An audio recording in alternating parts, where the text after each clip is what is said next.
मेरा सौभाग्य कि आज हम सबको पुनः सानिध्य मिला है अपना गुरुजी का, प्रोफेसर राजेश जी राज।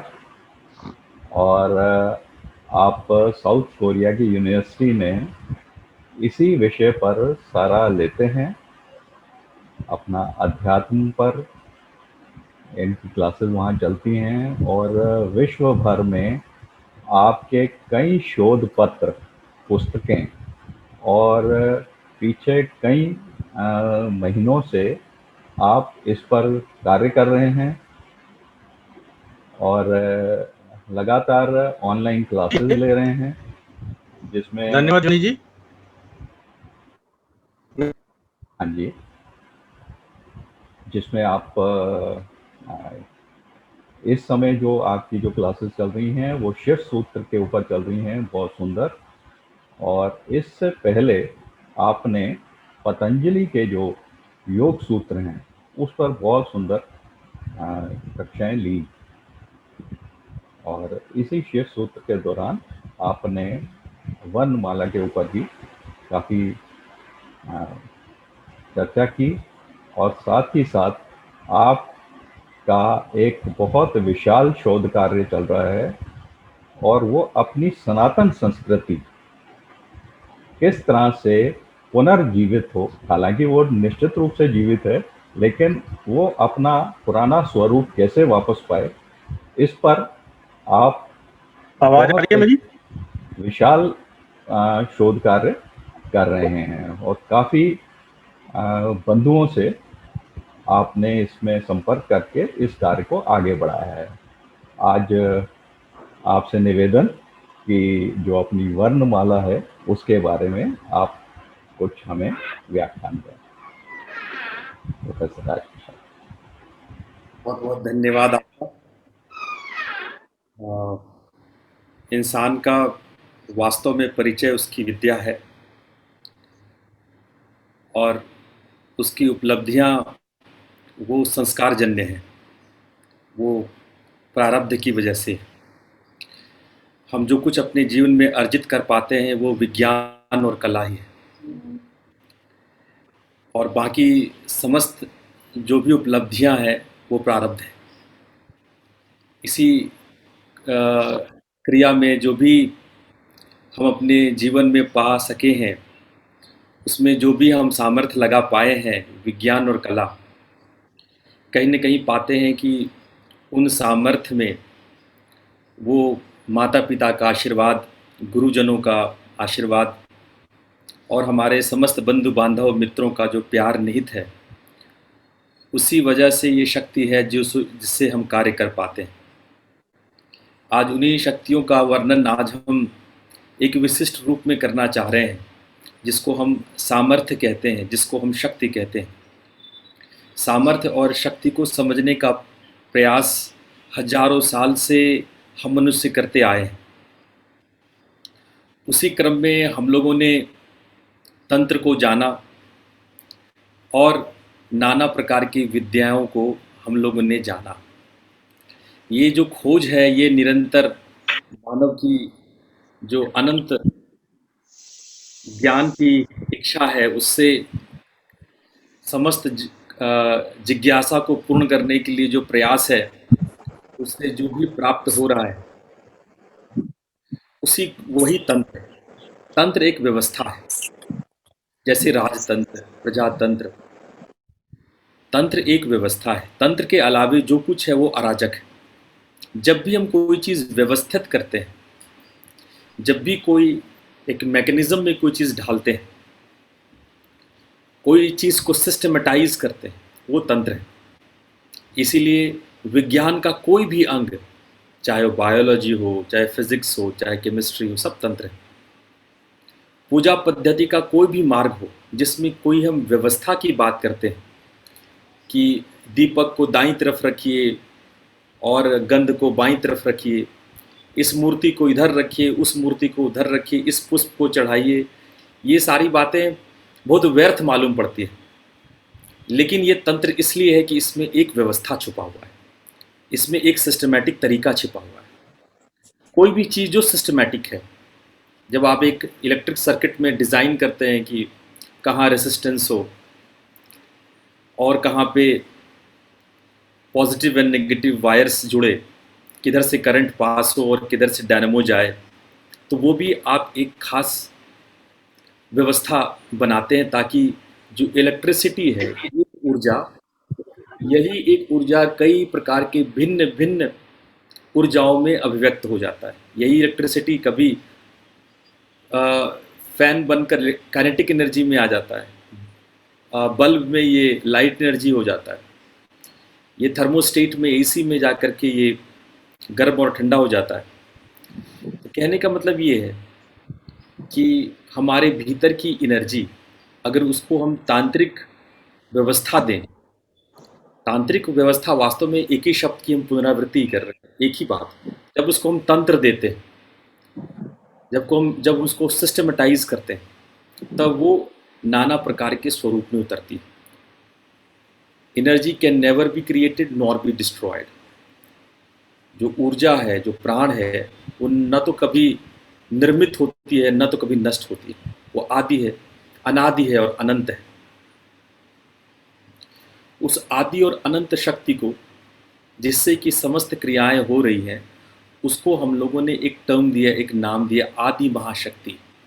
इसको आद्या महाशक्ति कहते हैं। बात वही है, आदि शक्ति, क्योंकि वो शक्ति कोई क्रिएट नहीं कर सकता, ना वो डिस्ट्रॉय हो सकता है।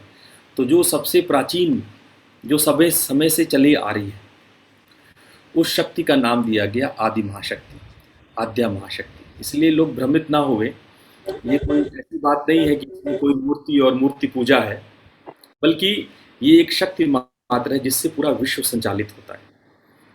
इसी शक्ति को खोज करते हुए हम लोग बिग बैंग थ्योरी का भी सिद्धांत लागू करते हैं। जब लाइट की वेलोसिटी से 10,000 गुना ज़्यादा जब हिग्स बोसोन की पार्टिकल्स नज़र आते हैं, उसमें भी उसी आदि महाशक्ति को हम ढूंढते हैं। जब हम लोग डार्क मैटर से लेकर के ब्लैक होल के भीतर की शक्तियों को नापने की कोशिश करते हैं, तो उसमें भी उसी आदि महाशक्ति का ज्ञान होता है। तो यह आदि महाशक्ति जिससे कि समस्त सृष्टि का संचालन होता है, यही आदि महाशक्ति जब कॉन्डेंस हो करके, जब वो सिमट करके बिंदु बन जाती है, तो हम लोग के भीतर में प्राण को उद्वेलित करती है, प्राण को बाहर करती है। हमारे भीतर में जो सर्वप्रथम जिससे कि हम सृष्टि से जुड़े हैं, वो है बिंदु। बिंदु हम लोग के ये, जहाँ पे हम लोग ये शिखा रखते हैं, ये शिखा के पास जहाँ पे ये शिखा रहता है, वहाँ पर एक सोम चक्र है। जिस तरह से आप लोगों ने आज्ञा चक्र के बारे में सुना होगा, सहस्रार चक्र के बारे में सुना होगा, वहीं एक पीछे में एक सोम चक्र है, उसको बिंदु भी कहते हैं। और ये बिंदु वो क्षेत्र है जहाँ से हम व्यष्टि और समष्टि दोनों जाके जहाँ मिलते हैं, जहाँ जुड़ते हैं।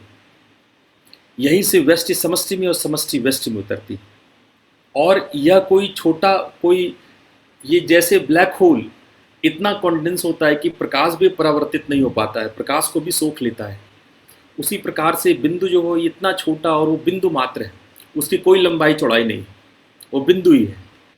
और वो बिंदु इतना कॉन्डेंस है, आदि महाशक्ति का वो स्वरूप है जिसमें को कॉन्डेंस होकर के वो एक व्यक्ति रूप में अभिव्यक्त होती है, एक पिंड के रूप में अभिव्यक्त होती है। और इसी वजह से यहाँ से वर्ण का आरंभ होता है, बिंदु से वर्ण का आरंभ होता है। वर्ण क्या है? वर्ण अभी हम लोग आगे समझेंगे। वर्ण कहते हैं जब सोर्स से कोई भी प्राण अपने स्वरूप में उतरता है, उसको कहते हैं योनि वर्गः। वर्ण की परिभाषा है योनि वर्गः। जब किसी सोर्स से, जब किसी योनि से किसी पिंड की उत्पत्ति होती है, तो उसको कहते हैं वर्ण। अभी आगे चल के उसको हम ज्योतिष में भी समझेंगे कि ज्योतिष में वर्ण को किस प्रकार लिया गया। दुर्भाग्य से शब्दों का ज्ञान ना होने के कारण कई लोगों ने वर्ण को जाति रूप में ले लिया। जाति इसका कोई लिंक नहीं है, वर्ण का लिंक जाति से नहीं है। लोगों ने कई शब्दों के स्वरूप को खराब किया, उसमें से एक वर्ण भी है। वर्ण का वास्तविक अर्थ वो नहीं है, और ना ही जाति का है जो हम लोग जाति में आजकल हिंदी में जो शब्द जाति के लिए प्रयोग करते हैं, संस्कृत में वो जाति शब्द का भी वो अर्थ नहीं है। खैर चलिए, वो हम उस व्याकरण पे नहीं आएंगे। पर वर्णमाला, जब हम पिंड के रूप में, जब हम अपने योनि से, अपने सोर्स से पिंड के रूप में प्रकट होते हैं, तो उसको वर्ण कहते हैं। इस योनि का, योनि यानी कि जहाँ से हम उत्पन्न होते हैं, जो प्रकृति है जहाँ से हम पैदा लेते हैं, उसको योनि कहते हैं। तो उस योनि से हम उत्पन्न होते हैं और ये 8 वर्गों में विभाजित किया जाता है। योनि को 8 वर्गों में विभाजित किया जाता है। आप देखते होंगे कि अष्टकमल दल पर महालक्ष्मी को विराजित किया जाता है। शायद आपके मन में उठता होगा कि ये अष्टकमल दल क्यों है? 9 भी हो सकता था, 10 भी हो सकता था, 7 भी हो सकता था, 6 भी हो सकता था। ये 8 कमल दल ही क्यों है? 8 कमल दल का एक भारी अर्थ है। आप ये जान लीजिए कि जिन देवी देवताओं और यंत्रों को आप पूजा करते हैं, जो हिंदू धर्म का स्तंभ माना जाता है, उसके पीछे इतनी गणित है, इतनी व्यवस्था है, इतने साइंटिफिक उसके तार जुड़े हुए हैं कि एक छोटा सा भी आप गलती करें, उसका नुकसान है। वो व्यवस्था है। अब जैसे इलेक्ट्रिसिटी में आप गलती से किसी तार को किसी तार में टच करा दें तो वहाँ शॉर्ट सर्किट हो जाएगा। किसी व्यवस्था में एक नट भी ढीला कर दें तो वो व्यवस्था, वो पूरी मशीन खराब हो जाती है, वो मशीन डिसफंक्शन हो जाता है। उसी प्रकार से तांत्रिक व्यवस्था एक इस प्रकार का मैकेनिकल सिस्टमैटिक फंक्शन है, जिसमें अगर आपने किसी नट को ढीला छोड़ दिया, किसी तार को गलत जगह जोड़ दिया, तो निश्चित रूप से शॉर्ट सर्किट होने की संभावनाएं रहती है, क्योंकि ये एक व्यवस्था है, ये एक विज्ञान है। तो आप देखो कि किसी देवी देवता के 10 हाथ हैं, 4 सिर है, किसी के 5 सिर हैं, किसी के हाथ में कुछ है, किसी के हाथ में कुछ है। इन सब का महत्व है, आप अदल बदल नहीं कर सकते हो। अगर विष्णु के, चतुर्भुज विष्णु के नीचे वाले, बाईं तरफ नीचे वाले हाथ में गदा है, तो उसको दाईं तरफ ऊपर वाले हाथ में नहीं डाल सकते आप। अगर ये सिस्टम से आप पूजा करेंगे तो अनिष्ट ही होगा। इसीलिए उसका एक निश्चित रूप से विधि विधान है, और उस विधान को जानना समझना, अगर आप उसको वैज्ञानिक भाव से जानेंगे तो आपको बहुत मजा आएगा। उसको केवल आप फॉलो करते जाएंगे तो उस अंधविश्वास में कई चीज़ें गड़बड़ भी हो जाता है। कई बार हमें गड़बड़ ज्ञान प्राप्त हो जाता है। तो उसको हम आपको यही सलाह दे सकते हैं कि आप हमेशा अच्छी किताबों से उसको पढ़ें। जो विशिष्ट मान्य किताबें हैं, सौभाग्य से हमारे पास उपलब्ध हैं बहुत सारी अच्छी अच्छी किताबें, नष्ट नहीं हुई हैं। वो अच्छी लाइब्रेरियों में आप पता लगावें। आप उन किताबों को पढ़ें जब आप साइंस और मैथ्स जैसे जटिल विषय को समझ सकते हैं, तो ऐसी पुस्तकों को भी समझ सकते हैं। कोई बहुत मुश्किल नहीं है, बहुत सरल चीज़ों में, सरल भाषा में सारी बातें बताई गई हैं। दुर्भाग्य से हम लोग का अध्ययन कम है, इसलिए ये मुश्किल जान पड़ता है, या बताने वाले थोड़े अजीब व गरीब ढंग से बताते होंगे। लेकिन इसमें कुछ भी मुश्किल नहीं है। आज आपको हम बताने वाले हैं कि ये सृष्टि के विकास में ये शक्तियाँ कैसे काम करती हैं। तो आदि महाशक्ति जब बिंदु, जब कॉन्डेंस फॉर्म में वो समष्टि से व्यष्टि, समष्टि मतलब क्या होता है, ये पूरा सृष्टि, और व्यष्टि मतलब जब हम एक व्यक्ति हो जाते हैं, एक आइडेंटिटी हो जाते हैं, मेरी एक पहचान, आकार, कोई शेप, साइज, मास है ना, शेप, साइज एंड मास हो जाता है, तो उसको हम लोग कहते हैं व्यष्टि। तो जब आदि महाशक्ति व्यष्टि में उतरती है तो कंडेंस फॉर्म में होती है, तब वो बिंदुकार होती है, तब वो बिंदु होती है। और बिंदु से वर्ण का क्षरण होता है। वर्ण जो है वहाँ से सरक के नीचे उतरती है, उसको फिसल के वो नीचे उतरती है। उसके लिए कहा गया कि सोम चक्र से अमृत का स्राव होता है। आपकी पुस्तकों में लिखा है कि सोम चक्र से अमृत तत्व का स्राव होता है, और ये अमृत जो है वो नीचे आपके सोम चक्र से नीचे उतरती है। तो जब हम पैदा लेते हैं, जब हम फीटस से एम्ब्रियो में प्रवेश करते हैं, तो जब हमारे भीतर का जब ये एग से जो एग सेल डेवलप होते हुए 2 से 3 कोशिका, 4 से 8 कोशिका, 8 से 16 कोशिकाओं में बदलता होता है, उस समय यही बिंदु धीरे धीरे हमारे भीतर अमृत तत्व के साथ साथ हमारे भीतर वर्ण का विस्तार करती है। वो वर्णाकार होती है, वो वर्ण अपना स्वरूप लेती है। तो कुल मिलाकर के 51 वर्ण होते हैं। कुल मिलाकर के 51 वर्ण होते हैं। अभी मैं इसके पीछे भी बताऊंगा कि 51 ही क्यों, और ये 51 कौन कौन से हैं। हिंदी वर्णमाला में तो 36 ही लिखा हुआ है। हमारे हिंदी वर्णमाला में जो सामान्य आप लोग पढ़े होंगे बच्चे टाइम में, बचपने में, तो 36 वर्णमाला हिंदी में थी। उसमें से कुछ संस्कृत की नहीं थी, वो आज मैं आपको याद दिला दूंगा। आज आप में से कई लोग वो जानते भी होंगे। तो उससे बिंदु से वर्ण का क्षरण होता है। जब वो वर्ण जो है वो बाहर निकलता है अमृत के रूप में, तो धीरे धीरे अंगों का विस्तार होता है। प्रत्येक वर्ण शरीर के एक एक अंग को बनाते जाते हैं। शरीर का एक एक अंग जो है वो वर्णों से निर्मित होता जाता है। इसीलिए हमारा समस्त शरीर वर्णों का ही फैलाव है। और ये समस्त शरीर में जिस प्रकार से वर्ण फैला होता है, उसका जो एक क्लिष्ट स्वरूप होता है, इस वर्णों का विस्तार हमारे भीतर जिस प्रकार से होता है, उसके समुच्चय को, उसके कलेक्शन को हमारा वर्ण कहा जाता है। ये फला वर्ण के, अमुक व्यक्ति का वर्ण अमुक है। जब हम अमुक व्यक्ति का अमुक वर्ण बताते हैं, तो ये वर्णमाला का विशिष्ट समुच्चय है, और उसी से हम लोग का पूरा शरीर का निर्माण होता है। अब ये वर्ण क्या है? वर्ण है वाइब्रेशंस। इसको अगर हम शक्ति को दूसरे स्वरूप में समझें, शक्ति के तात्विक स्वरूप को समझें, तो शक्ति स्वरूप स्पंदन रूपी होती है, स्पंदना होती है, उसमें स्पंदन होता है। स्पंदन होने से जब वो बिंदु में आ जाती है, जब वो आदि महाशक्ति बिंदु रूप में, जब परानाद, आदि महाशक्ति को कहते हैं परानाद, वहां जो ध्वनियां होती है उसको कहते हैं परानाद। अब ये ध्वनियां भी थोड़ा मैं बता दूं, ध्वनियां भी 4 प्रकार की होती है। अगर एकदम उसके विशिष्ट उसमें जाएं, गहरे में उतरें, तब तो ये 12 प्रकार की होती है। वो समय आने पर, अगर समय बचेगा तो वो 12 प्रकार भी मैं आपको बताऊंगा। पर मौलिक रूप से ये 4 प्रकार की होती है। बैखरी, मध्यमा, पश्यंती और परा, ये 4 प्रकार की होती है। तो जो पहली प्रकार की ध्वनियाँ हैं, जिसको हम लोग परा ध्वनि कहते हैं, तो आदि महाशक्ति, उस शक्ति का तात्विक स्वरूप क्या है, उसका स्पंदन क्या है? तो उसका स्पंदन है परानाद। लेकिन ये परानाद हम सुन नहीं सकते।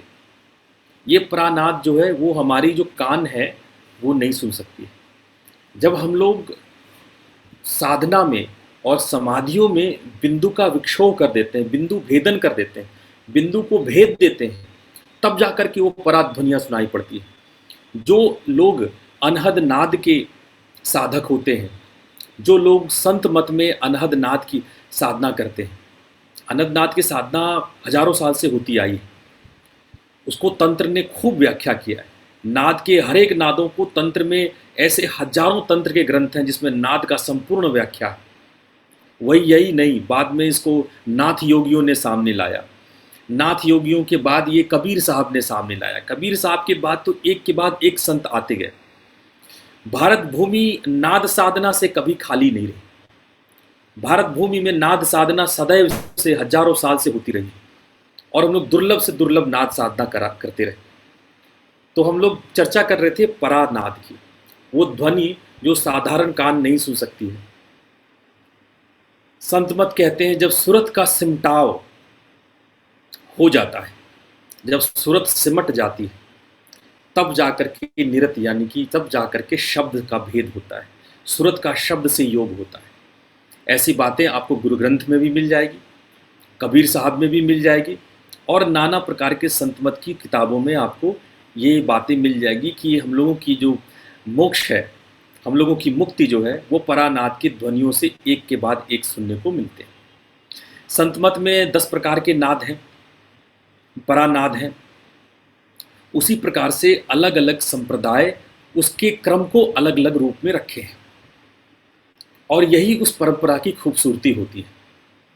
और भिन्न भिन्न परंपराओं से हमें दुखी नहीं होनी चाहिए, क्योंकि परमात्मा अनंत है, तो परमात्मा तक पहुंचने के मार्ग भी अनंत होने चाहिए। इसलिए आपकी परंपराएं भिन्न भिन्न हैं, तो इससे दुखी नहीं होनी चाहिए। ये हमारे सनातन की खूबसूरती है कि हम भिन्न भिन्न परंपराओं को अपने धर्म में लाते हैं। एक धर्म में अनंत परंपराएं होनी चाहिए, और सौभाग्य से हमारे सनातन धर्म में अनंत परंपराएं हैं। तो हम लोग इन अनंत परंपराओं के माध्यम से उसी स्पंद मातृका को ध्यान देते हैं, ध्यान करते हैं और मुक्त होते हैं। अब आते हैं जब बिंदु से इसी परानाद का विक्षोभ होता है और वो वर्ण में बदलता है। जब ये वर्ण में बदलता है तो वर्ण 51 प्रकार के रूपों में आता है। सबसे पहले हम ये समझ लें कि ये जो बिंदु से विभाजित होते हैं, बिंदु से 51 विभाजन से पूर्व बिंदु अपने आप में अष्ट रूपों में होती है, 8 रूपों में होती है। इसीलिए अभी हम लोग अष्टमात्रिका के बारे में कह रहे थे। 8 प्रकार की अष्ट योनियाँ होती है। 8 योनियों से ये अलग अलग प्रकार की मातृकाएं निकलती है। मातृका क्यों बोलते हैं? माता है वो, उसको हम लोग मातृका इसलिए बोलते हैं क्योंकि वो माता है। अक्षर इसलिए बोलते हैं क्योंकि स्पंदकारी है, वो उसका क्षर नहीं होता है। जैसे समुद्र में एक बार आप कोई पत्थर फेंक देते हैं, उसकी लहरें अनंत यात्रा करती है, उसी प्रकार से जब स्पंद होता है तो वो अनंत, इसलिए वो अक्षर है, उसका क्षरण नहीं होता है। इसलिए ये शब्द जो है अक्षर, वर्ण, ये समझने जैसे हैं। हम लोग के संस्कृत में ये यूं ही नहीं रखे गए, ये अक्षर ऐसे ही रख दिया है ना। अक्षर वर्ण इसके महत्व है। तो वर्ण वहाँ से बिंदु से नीचे सरकती है और हम वर्णाकार हो जाते हैं। हमारा शरीर एक आइडेंटिटी लिए हुए होता है, हम वर्णाकार होते हैं। तो वो जो 8 भागों में उसको डिवाइड किया गया, उस 8 भागों को हम लोग अलग अलग नामों से पुकारते हैं। ये 8 भाग महत्वपूर्ण है, और इसीलिए पूरी की पूरी वर्णमाला उसको 8 भागों में हम लोग विभाजित करते हैं। उसके लिए मैं एक मंत्र आप लोगों को पढ़ के सुनाता हूँ। ये मंत्र मैंने स्वच्छंद तंत्र से लिया है, मैं उसको हूबहू उसी शब्दों में सुनाता हूँ। स्वच्छंद तंत्र के प्रथम पटल से ये मंत्र मैंने लिया है। अवर्गे तु महालक्ष्मी, कवर्गे कमलोद्भवा, च वर्गे तु महेशानी, ट वर्गे तु कुमारिका, नारायणी त वर्गे तु वाराही तु पवर्गिका, ऐन्द्री चैव यवस्था चामुंडाचु शवर्गिका, ऐता सप्तमात्रिका सप्तलोक व्यवस्थिता। अब इसमें जो बात है वो ये है कि जो पहला अ से लेकर के जो आप लोग का स्वर है, हम लोग हिंदी में 12 पढ़े, संस्कृत में 16 होते हैं। अभी मैं आपको वो चार्ट भी दिखाऊंगा। 16 होते हैं कुल मिलाकर के वर्ण, और इन सब के इसको अवर्ग कहा जाता है। जैसे अवर्ग, क वर्ग, क वर्ग में आप लोग को याद हो क ख ग घ अंग हम लोग पढ़ते थे। च वर्ग च छ ज ज इ पढ़ते थे। ट वर्ग त थ द द ण पढ़ते थे। त वर्ग त थ द द न, ऐसे करके अवर्ग, क वर्ग, च वर्ग, ट वर्ग, त वर्ग, प वर्ग। उसके बाद 2 वर्ग और था, य और श, य र ल व। ये 4 अक्षरों का इसको अर्ध व्यंजन कहते हैं। ये आधा व्यंजन, पूर्ण व्यंजन नहीं है, ठीक है। उसके बाद श श श ह, तालव्य श, मूर्धन्त स, दंत श, ह, और एक लास्ट शब्द है वो है अक्षर। जो बाकी आप लोग त्र और ज्ञ पढ़ते हैं वो संयुक्ताक्षर है, वो वर्ण नहीं है। वर्ण आपका होता अ से शुरू होता है, क्ष तक खत्म होता है। इसीलिए वर्णमाला को हम लोग अक्षमाला कहते हैं। अक्षमाला, अक्षमाला आप लोग पढ़े होंगे, देवी का जब भी वर्ण होता है तो अक्षमालाधारी, जहां भी देवी के स्तोत्र होंगे, सभी देवी के स्तोत्र में अक्षमाला। ये क्या है अक्षमाला? अक्ष का मतलब होता है जो दिखे, च अक्षु, आंखों के साथ दिखे उसको कहते हैं, जो आंखों से दिखे उसको कहते हैं चक्षु। च अक्षु, आंखों के साथ, च मतलब के साथ, और चक्षु, इसलिए इसको चक्षु, आंखों से दिखे। अक्षु मतलब जिसकी सृष्टि है, जो मैनिफेस्टेड है, जिसका मैनिफेस्ट हो गया है, जिस आदि स्वरूपा का जब वो मैनिफेस्ट हो जाता है तो वो अक्ष हो जाती है। ठीक है, तो अक्ष क्या है? अब देखिए, अ से क्ष, अ से लेके छ पर्यंत 50 मात्राएं हैं। तो इनके बीच में जितनी जितनी भी मैनिफेस्टेशन है, ये इन्हीं के बीच की मैनिफेस्टेशन है। इसीलिए इसको लोग अक्षमाला कहते हैं। जिसका मैनिफेस्टेशन हो तो ये अक्षमाला कहलाता है। अब हम लोग ये जान गए कि ये 8 वर्गों में विभाजित है। 8 वर्गों में पहला अवर्ग है, जिसमें सारे वॉवेल्स आपके हो गए। वॉवेल्स के अलावे जितने कॉन्सोनेंट्स हैं वो सप्तवर्गीय हैं। वो सप्तवर्गीय होने की वजह से हम लोग सप्तलोक, सप्त सिंधु और ये सप्त ऋषि, ये सप्त का महत्व है वो मैं पीछे आऊँगा कि ये सप्त क्या है, और ये एक जो अवर्ग है वो क्या है। अवर्ग जो वॉवल का है, और बाकी 7 वर्ग जो व्यंजन का है, उसको भी हम देखते हैं। पहले हम एक चार्ट आप लोग के सामने, जो बचपन में आप कभी पढ़े थे, उसको आपके सामने रखते हैं। तो मैं निवेदन करूंगा होस्ट से कि आप मेरे को अलाउ करें कि हम पीपीटी बना रख सकें, या तो आप व्यवस्था करें कि मैं पीपीटी आप लोग को दिखा सकूं।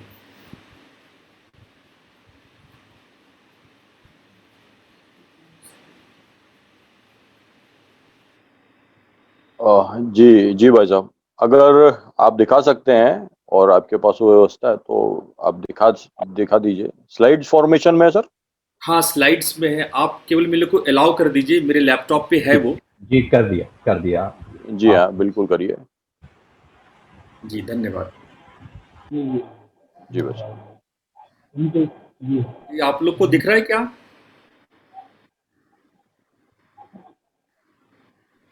जी, हाँ दिख जी, रहा है। दिख रहा भाई साहब। हाँ चलिए ठीक है। ये एक सामान्य, मैंने गूगल से इसको लिया है, ये मैंने नहीं बनाया है, इसलिए इसमें कुछ अक्षर छूट छूट गए हैं। इसमें मैं बताऊंगा आपको, लेकिन ये सामान्य, आप लोग सब इसको जानते होंगे। ये सामान्य वर्णमाला है। इसमें अ आ इ ई उ ऊ ए ऐ ओ औ अंग अह के अलावे री री ली लरी, इसमें दूसरा वाला लरी नहीं है। ये बीच में एक गैप है, इसमें दूसरा नहीं है। पर मैं एक और आपको दिखाऊंगा, एक और आप देख ही लीजिए। इसमें शायद इस वाले में, इस चार्ट में, हाँ इस चार्ट में चारों है। इस बड़े वाले चार्ट में देखिए, अ आ इ ई उ ऊ री री री, और उसका दीर्घ री, हर्ष री है, ये दीर्घ री है, और ये हर्ष री है, और ये दीर्घ री है। ये आपको दिख रहा होगा इस चार्ट पे। तो चलिए हम वापस इस चार्ट पे आते हैं। और ये क वर्ग है, जो कि हम लोग कंठ के पास से बोलते हैं। कंठ के पास जो सॉफ्ट पैलेट है, वहाँ पे जीभ को लगा के फ्रिक्शन क्रिएट करते हैं, उसको गुटरल कहते हैं। वहाँ से हम लोग उसको बोलते हैं। देखिए, क ख ग घ अंग, ये सब आपका जीभ एक ही जगह टच हो रहा होगा। आप गौर से इसको अगर अपने धीरे धीरे बोल के देखें तो आपको मालूम चलेगा, ये पांचों अक्षर आपके मुख के एक ही, आपका जीभ के एक ही भाग को टच कर रहा है। वो एकदम आपके कंठ के पास जहाँ सॉफ्ट पैलेट होता है, जीभ वहाँ जीभ का पिछला भाग वहाँ जाके छू रहा है उसको। क ख ग घ अंग। उसी तरह से जो च वर्ग है, जिसमें च छ ज झ इया आता है, वो हमारे हार्ड पैलेट को, यानी जीभ का जो आगे वाला पार्ट है, ऊपर का पार्ट है, वो हेलो। जीभ। हेलो। हेलो। हाँ, मेरी आवाज़ जा रही है आप लोगों को? जी आ रही है भाई साहब। हाँ ठीक है। तो ये च वर्ग है। उसी तरह से ट वर्ग को आप अगर गौर करो, तो ट वर्ग के लिए हम लोग अपने ट टंग को हल्का सा ट्विस्ट करते हैं। आगे का जो जीभ का आपका सिरा है उसको हल्का सा राहुल जी, ट्विस्ट करते हैं। राहुल जी,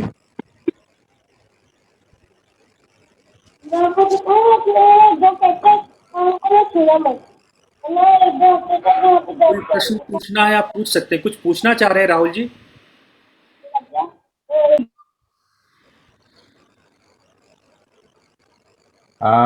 मैं सबसे निवेदन करता हूं कि प्रश्न कोई हो तो कृपया सत्र के अंत में पूछ लीजिए। अभी इस सत्र को चलने दीजिए, कोई प्रश्न हो तो सत्र के अंत में। धन्यवाद। उससे मुझे भी सुविधा होगी, मैं धारा प्रवाह के सामने बातें रख पाऊंगा। हेलो, हेलो, विकास जी, सत्र के अंत में पूछिएगा अगर कुछ प्रश्न पूछना है तो।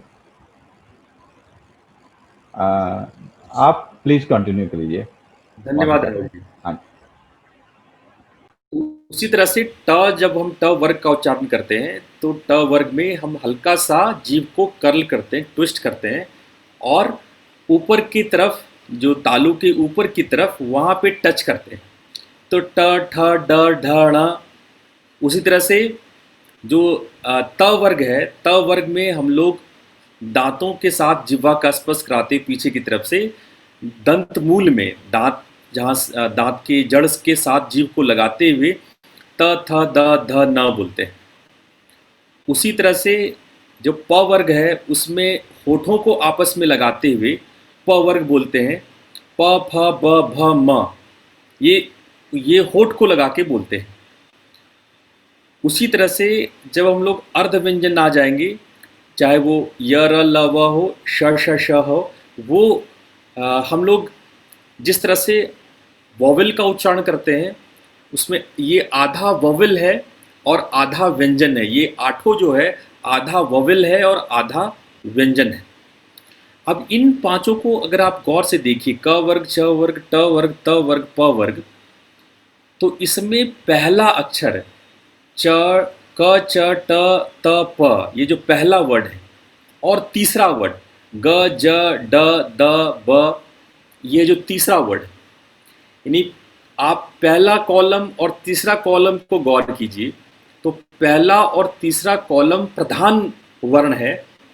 जो दूसरा और चौथा वर्ण है वो उसी का एक्सटेंशन है। जैसे ख जो है वो क का एक्सटेंशन है। ज़्यादा हवा के साथ, ज़्यादा हवा दे के क को बोलेंगे तो ख उच्चारण हो जाएगा, क, ख। उसी तरह घ जो है वो ग का एक्सटेंशन है। ज़्यादा हवा दे करके बोलेंगे, ज़्यादा एयर के साथ फ्रिक्शन करेंगे तो ग को हम लोग घ बोल देते हैं, ग, घ। उसी तरह ज, झ, च, छ। आप हर दूसरा जो है वो तो दूसरा कॉलम है और चौथा कॉलम है वो अपने पहले वाले का एक्सटेंशन है जिसमें एयर फ्रिक्शन ज़्यादा है। इसको बहुत गौर करने से आप बार बार उच्चारण करेंगे तो आपको मालूम चलेगा कि इसमें एक खास सिस्टम छिपा हुआ है। ये यूं ही नहीं लिखा गया है, ये इंग्लिश अल्फ़ाबेट ABCD की तरह नहीं है। ये हमारी जो वर्णमाला है ये खास वैज्ञानिक क्रम में है, एक खास क्रम में है। अभी जो ये लास्ट वाला पांचवा है जिसको हम लोग अंग, इय, ण, न, म बोलते हैं, जिसमें हम लोग थोड़ा सा नासा रंध्रों का इस्तेमाल करते हैं, उसको हम लोग बोलते हैं अनुस्वर। ये जो अंग शब्द है, अंग से लेकर तो अंग के नीचे जो पांचों अक्षर है उसको हम लोग कहते हैं अनुस्वर। और संधि में भी इसका उसी तरह से उपयोग होता है। जब आप संस्कृत के व्याकरण में जाएंगे तो संधि के समय ये सारे के सारे अनुस्वर हो जाते हैं। जब दो अक्षर जुड़ते हैं तो ये सारे के सारे अनुस्वर हो जाते हैं। तो ये एक इसकी जो बोल में जब हम लोग बोलते हैं बैखरी होता है, जब हम लोग बोलते हैं तो ये इसके सिस्टमेटिक क्रम है। अब हम लोग थोड़ा सा इसके और विज्ञान में उतरते हैं, ये इस सिस्टम के पीछे और क्या क्या रहस्य है। क्योंकि मैंने आप लोग को बताया कि अ वर्ग का संबंध महालक्ष्मी से है, क वर्ग का संबंध ब्राह्मी से है, च वर्ग माहेश्वरी है, ट वर्ग कौमारी है, त वर्ग वैष्णवी है, प वर्ग वाराही है, य वर्ग ऐन्द्री है और श वर्ग चामुंडा है। ये देवी के जो 5 अलग अलग स्वरूप हैं, ये देवी के 5 अलग अलग स्वरूप की महिमा क्या है, ये जो इनके 8 वर्ग हैं, अष्ट वर्ग का कैसे कैसे इनका महत्व है, ये हम धीरे धीरे इस सिस्टम को समझते हुए आगे चलेंगे। हम थोड़ा सा इसमें इस वाले चार्ट में थोड़ा सा कंप्लीट है, इसमें आप अंतर देख सकते हैं कि कई संयुक्ताक्षरों को हमने लिखा है नीचे। ये भी मैंने गूगल से लिया है, ये सारे चार्ट मैंने गूगल से लिया है। अब ये इन दोनों चार्ट को आप अच्छे से अगर आप समझ लिए हैं, आपको सारी बातें याद आ गई हो, तब आपको हम कुछ और कुछ और बातें आपको हम जोड़ते हैं इसमें। जिन जिन जिन अक्षरों का, क्योंकि सभी अक्षरों का संबंध शरीर के अलग अलग भाग में है, तो जिन जिन अक्षरों को हम लोग उच्चारण करते हैं तो शरीर के उन भागों में उसके स्पंदन बढ़ जाते हैं, क्योंकि वो उसी रूप में स्पंदित होता रहता है। आप मुंह से बोले ना बोले, आपका शरीर हमेशा वर्णमाला का उच्चारण कर रहा है। जब आप कुछ खास शब्दों के समुच्चय को, अभी जैसे हम लोग कहें एक मंत्र है, मंत्र कैसे बनता है? मंत्र बनता है कुछ खास अक्षरों को जोड़ दें, कुछ खास अक्षरों को एक साथ अगर आप जोड़ देते हैं तो वो बन जाता है मंत्र। अब किन किन शब्दों से मंत्र कैसे बनता है और मंत्र का क्या रहस्य है, वो भी मैं आपको बताऊंगा। इससे पहले मैं थोड़ा सा नाद यानी नाद के तात्विक स्वरूप की चर्चा कर लें। मैंने बताया था कि नाद 4 प्रकार के होते हैं। चारों में से जो प्रथम पार्ट है परा है, परा के बाद आता है पश्यंती, मध्यमा और वैखरी। ये जो आप वर्ण देख रहे हैं, जिसका हम उच्चारण कर सकते हैं, जिसको हम अपने कानों से सुन सकते हैं, जिसको हम उच्चारण कर सकते हैं, अपने कानों से सुन सकते हैं, उन सारे ध्वनियों को हम लोग कहते हैं वैखरी। वैखरी, उसको वैखरी कहते हैं। खरी का मतलब होता है क्लिष्ट, कहते हैं ना, वो खरा खरा सुना दिया, बहुत ही खरा खरा बोल दिया। जो खर शब्द है, जैसे रामायण में खर दूषण, खर शब्द का होता है अर्थ क्लिष्ट। वैखरी जो विशिष्ट रूप से खर हो, खर वैखरी का मतलब जो कानों में व्याप्त होकर के कुछ मीनिंग देता हो। जब उसको आप अपने कानों से ग्रहण करते हैं, जब आपकी चेतना ग्राह्य हो जाती है और आप कानों के माध्यम से उन ध्वनियों को उसको हम ले लेते हैं कि उसमें खरता होती है, तो उसको कहते हैं वैखरी। बाकी ध्वनियाँ कान से नहीं सुनी जाती है। यही चारों में से यही एक ध्वनि है जो कान से सुनी जाती है, बाकी कोई ध्वनि कान से नहीं सुनी जाती है। दूसरी ध्वनि आती है मध्यमा। अगर हम वैखरी से ऊपर जाएं, वैखरी से हम अगर ज़्यादा सूक्ष्म उतरें तो आता है मध्यमा। मध्यमा मूल रूप से उसमें 7 ध्वनि होती है। कुछ कुछ शास्त्र में विभेद है, कुछ शास्त्र उसको 9 ध्वनियाँ भी कहते हैं कि मध्यमा में 9 ध्वनियाँ होती है। शास्त्रों के अपनी अपनी, जैसे विज्ञान की अपनी अपनी शाखाएं अपने अपने दावे करते हैं, उसी प्रकार से तंत्र की अपनी अपनी शाखा अपने अपने दावे करते हैं। कोई 9 कहते हैं और कोई 7 कहते हैं। ये मध्यमा क्या है और ये 7 और 9 क्या है, ये भी आप समझ लीजिए। 7 प्रकार की ध्वनियाँ हमारे भीतर होती है, जिसको अगर आप बहुत फोकस करें, तो वो ध्वनियाँ सुनाई पड़ती है। कई लोग उसको कान में उंगलियां डाल करके, भ्रामरी का प्राणायाम करके, नाना प्रकार के आणव उपाय करके उन ध्वनियों को सुनने का प्रयास करते हैं, तो आपको अपने सर के अंदर में कुछ ध्वनियाँ सुनाई पड़ेंगी। कुछ ध्वनियाँ जो जिसको विज्ञान में भी पहले, आज से कुछ साल पहले तक विज्ञान ब्रेन में किसी भी प्रकार के ध्वनियों से इनकार करता था, अब विज्ञान भी मानने लगा है कि alpha, beta, theta, delta, gamma, इस प्रकार के वेव्स हमारे ब्रेन में उत्पन्न होते रहते हैं और ये हमारे नाना प्रकार की क्रियाओं में, शरीर की क्रियाओं में इसका सहयोग होता है, ये संचालित करती है। अगर थीटा वेव्स आपके ब्रेन में चल रही हो तो आप गहरी निद्रा में उतरेंगे।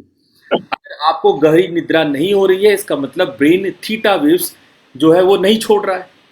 यानी कि आप भोजन करते हैं, आप चलते हैं, आप उठते हैं, आप बैठते हैं, आप नाना प्रकार की क्रियाएं करते हैं। इसका संबंध आपके उन्हीं ब्रेन वेव से है जो विज्ञान सम्मत है आज के दिन में। और ये 7 प्रकार की वेव्स को, पहले 5 प्रकार था, अब ये 7 प्रकार का है। हो सकता है कि किसी दिन ये 9 प्रकार का भी हो जाए, पर हमारे शास्त्र इसको 2 मतों में, इसको स्मार्त मत में 7 कहा जाता है और इसको स्रोत मत में 9 कहा जाता है कि ये 9 प्रकार के होते हैं। तो ये ध्वनियाँ हमारे भीतर के वेव्स हैं जो इलेक्ट्रोमैग्नेटिक इन नेचर होते हैं। और ये इलेक्ट्रोमैग्नेटिक हमारे भीतर में अलग अलग रसायनों की वजह से, अलग अलग केमिकल्स और उसके रिएक्शंस की वजह से हमारे भीतर प्रकट होता है, और उसकी वजह से ये ब्रेन वेव्स हमारे भीतर व्याप्त होते हैं जो सभी क्रियाओं को संचालित करते हैं। इसको कहते हैं मध्यमा ध्वनि, जिसको कान बंद करके बहुत ध्यान दिया जाए तो सुना जा सकता है। कभी ये झंगुर जैसी आवाज़ होती है इसमें, कभी ये चिनी चिनी आवाज़ होती है, कभी ये चिंग चिंग आवाज़ होती है। इसमें भी नाना प्रकार की आवाज़ें हैं, और इसको जानने समझने वाले इसको मूल रूप से 7 भाग में अथवा 9 भाग में विभाजित करते हैं। ये तो मध्यमा ध्वनि हो गई। मध्यमा ध्वनि के बाद में इसके ऊपर में एक और ध्वनि है जिसको हम लोग कहते हैं पश्यन्ति ध्वनि। पश्यन्ति ध्वनि उस प्रकार की ध्वनि है जो कि अपने साथ प्रकाश को भी लेके आती है। यानी वो ध्वनि जो दिखता हो। पश्यन्ति, पश्यन्ति शब्द का अर्थ पता है? पश्य धातु से बना है। पश्य का मतलब होता है देखना, जो दिखे, जिसे देखा जाए, पश्य। इसी से एक साधना और आप लोग सुने होंगे, विपस्सना, जो बौद्ध मत की साधना है विपस्सना, उसमें भी जो मूल धातु है वो पस्य धातु ही है। पस्य का मतलब होता है देखना, विपस्सना का मतलब होता है विशेष रूप से देखना। उसी तरह से पश्यन्ति नाद, यह इस प्रकार की ध्वनि है जो देखी जाए। ये केवल ध्वनि नहीं होती है, ध्वनि में दृश्य भी होता है, ध्वनि में पस्य भी होता है। अब इसके भी विभाग किए गए। जो हमारे ऋषि मुनि थे वो मध्यमान नाद तक ही नहीं रुके, वो ऋषि मुनि आगे चल करके इसका भी भेद किए। इसका भेद करने पर मालूम चलता है कि ये भी 7 प्रकार का है। पश्यन्ति ध्वनियाँ भी 7 प्रकार की होती है, और अगेन कुछ तांत्रिक ग्रंथों में ये 9 प्रकार की है। तो ये अलग अलग मान्यताएं हैं, विज्ञान की अलग अलग शाखाएं हैं। तो ये आप इसको ऐसे मान लें। तो ये जो मध्यमा ध्वनियाँ, ये जो पश्यन्ति ध्वनियाँ हैं, ये ध्वनि केवल ध्वनि तरंग नहीं है, केवल वाइब्रेशन नहीं है, बल्कि इसके साथ हमें प्रकाश भी मालूम होता है, इसके साथ दिव्यता भी जुड़ी होती है। तो ये दिव्य होती है। इसके दिव्य होने के कारण इसका नाम पश्यन्ति पड़ा है। अब ये आपको चारों प्रकार की ध्वनियाँ आपको क्लियर हो गई। पहला होगी बैखरी, जिसको सामान्य कान से आप सुनते हैं। दूसरी हो गई मध्यमा, जिसको बहुत ध्यान करने पर, बहुत विशिष्ट ध्यान करने पर, और या फिर भ्रामरी और नाना प्रकार की मुद्राओं को लगाने से जो सुनी जाती है उसको कहते हैं मध्यमा।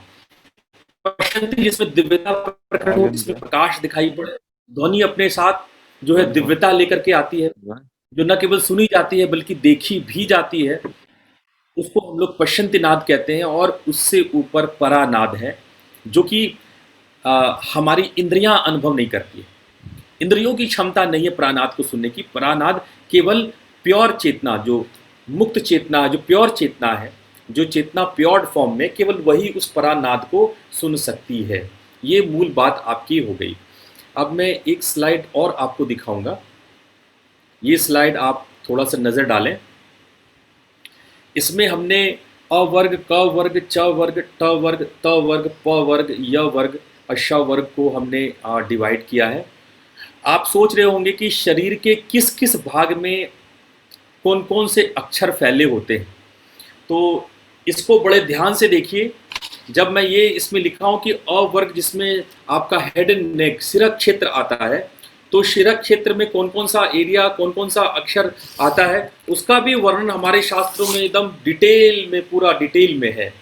ऐसा कहा जाता है कि अ जो है वो ललाट या आपका सिर है, जो ये आपका फोरहेड है। आ जो है वो मुख है। ई जो है वो आपका दायां आंख है। जो दीर्घ ई है वो बायां आँख है, जो हर्ष ऊ है वो आपका दायां कान है, दीर्घ ऊ जो बायां कान हो गया, री हो गया दक्षिण जो दायां नासिका है, और री दीर्घ री हो गई आपकी वाम नासा। उसी तरह से ली ये कपोल, ये जो आपका टेम्पल है ये यहाँ पे, ये ली, और जो दीर्घ ली है वो ये यहाँ पे। उसी प्रकार से ए अधर हो गया, और आय हो गया ओष्ठ, ओ हो गया। इसी प्रकार से सारे जितने भी बॉडी के पार्ट्स हैं, क कहाँ पे, छ कहाँ पे, ये ज्ञ कहाँ पे, ल कहाँ पे, इसका वर्णन है। जहाँ क वर्ग जो है वो दक्षिण बाहु, उसमें उंगलियां शामिल है, नख दंत लोअर आर्म अपर आर्म पूरा शामिल है, वो दक्षिण बाहु को शो करने वाला क आर्म है, जो दायां हैंड दायां हाथ के बारे में। च वर्ग में बायां बाह के बारे में, ट वर्ग में दायां पैर, और त वर्ग में बायां पैर। प वर्ग आपका पेट और पीठ, ये आपका प वर्ग बनाता है। य वर्ग जो है वो आपका हृदय, छाती, कंधा, ये आपका य वर्ग बनाता है। और जो श वर्ग है वो श वर्ग आपका हृदय से लेकर के, जैसे हृदय से लेकर के जो शरीर, जो उंगली, दाएं हाथ की उंगली है जहाँ उंगलियां खत्म होती है, तालव्य श ये से लेकर के बायां हाथ की उंगलियां खत्म होती है, मूर्धन्य श लेकर के हृदय से लेकर के बायां पैर की अंगूठे, ह जो है हृदय से लेकर के दाएं पैर की अंगूठी तक। तो ये हृदय से शरीर के अंत तक ये अक्षर का प्रभाव, ये अक्षरों का जो वाइब्रेशंस है, जो स्पंदन है, वो फैला हुआ है। दिशा भी आप देख सकते हैं, इन सब के दिशा यहाँ पे पूर्व नियत यहाँ पे लिखा है, वो ईस्ट में, साउथ ईस्ट में क वर्ग है, नॉर्थ ईस्ट में च वर्ग है, नॉर्थ में ट है, जबकि साउथ में त है, प वर्ग नॉर्थ वेस्ट में है, य वर्ग वेस्ट में। और ये बाकी जो वास्तु वाले हैं इसको सविस्तार पढ़ते हैं, सविस्तार का ज्ञान वास्तु वालों को इससे इस रूप में हो पाता है। अब मैं धीरे से ये स्लाइड हटा रहा हूँ, उम्मीद करता हूँ ये स्लाइड आपको क्लियर हो गया होगा।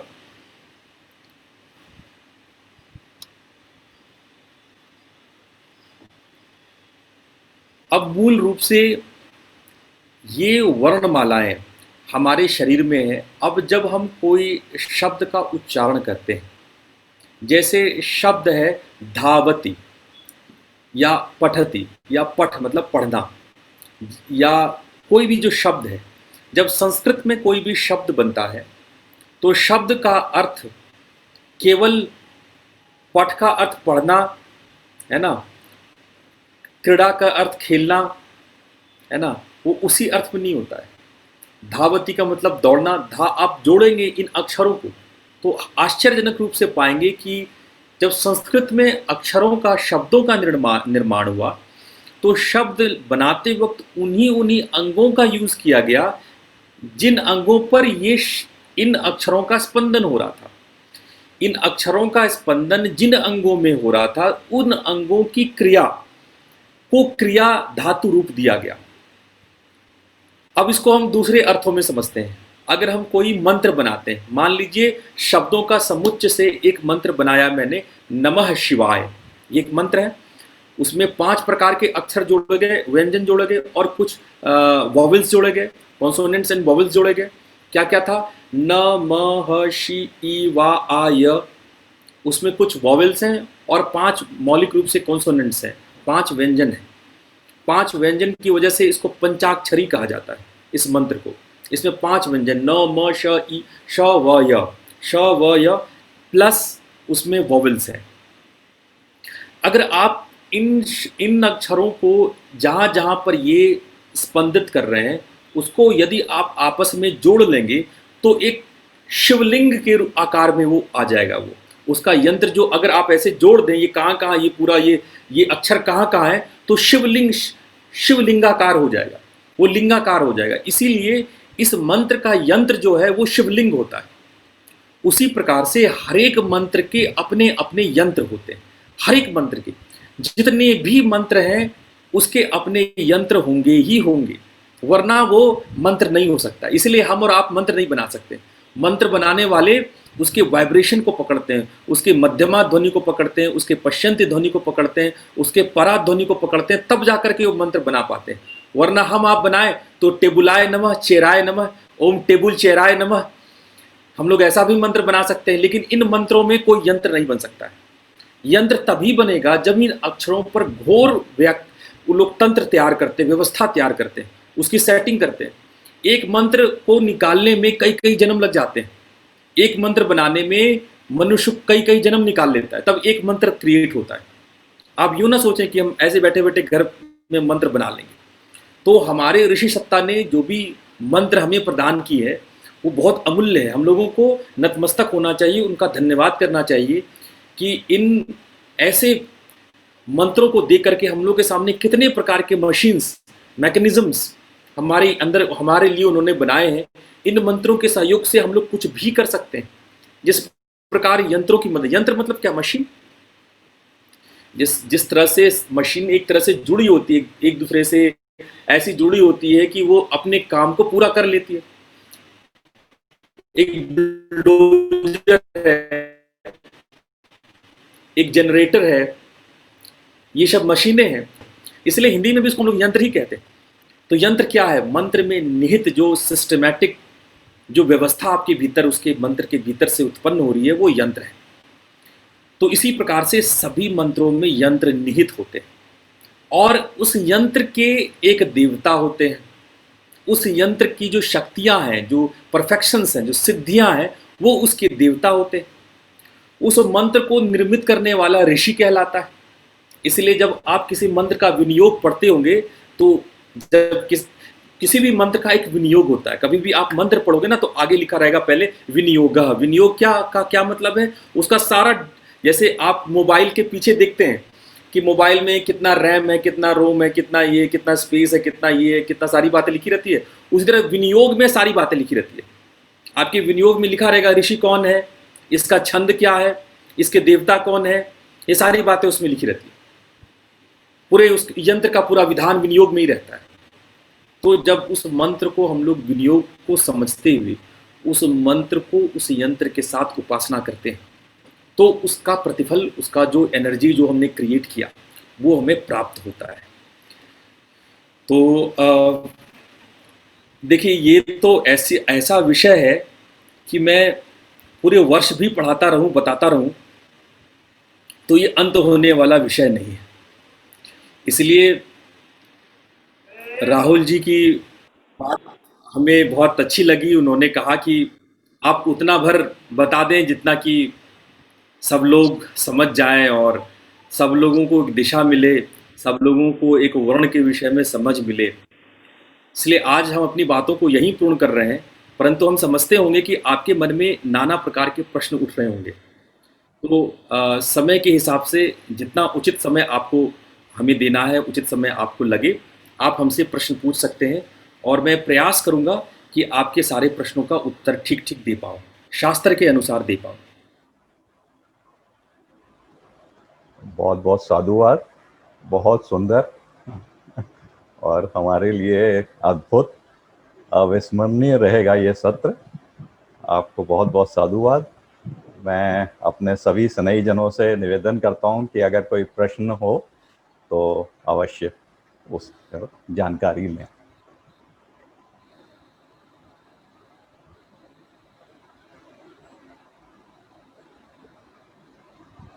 अश्वनी जी कुछ पूछ रहे हैं? नहीं तो फिर मैं पूछूं। जी दानिश जी, आप पूछिए। मुझे तो बहुत अच्छा लगा जो भी डॉक्टर राजेश झा जी ने बोला, बहुत ही ऊंचे स्तर का था और बड़े ध्यान से हम लोगों को सुनना पड़ा। एक छोटी सी मैं एक चीज पूछना चाह रहा था कि जैसे इन्होंने वर्णमाला बताई तो उसमें एक स श श ह में एक षटकोण वाला श होता है। उसके बारे में मैंने पढ़ा है कि षटकोण वाले श के बाद अगर ड वर्ग के वर्ण आते हैं तो उसकी ध्वनि ख हो जाती है। जैसे अगर षड्यंत्र है, ड आता है श के बाद, तो खड़यंत्र की तरह से उसका उच्चारण करना चाहिए। और भी ऐसे शब्द हैं। षटकोण को भी खटकोण करके बहुत सारे लोग बोलते हैं।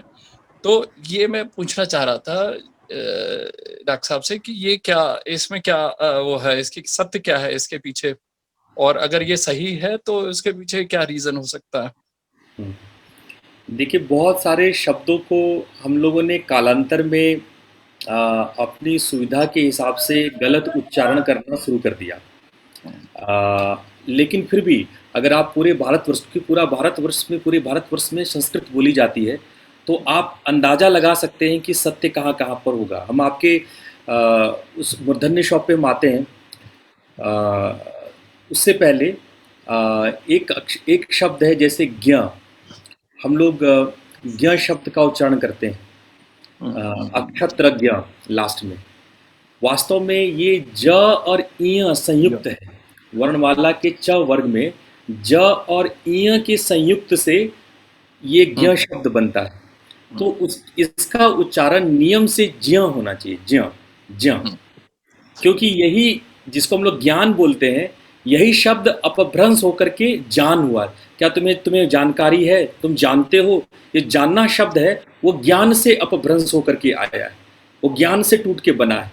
तो ये ग और इय न होकर के ये ज और इय होने से ये शब्द ज्ञ है, ज्ञ ज्ञ।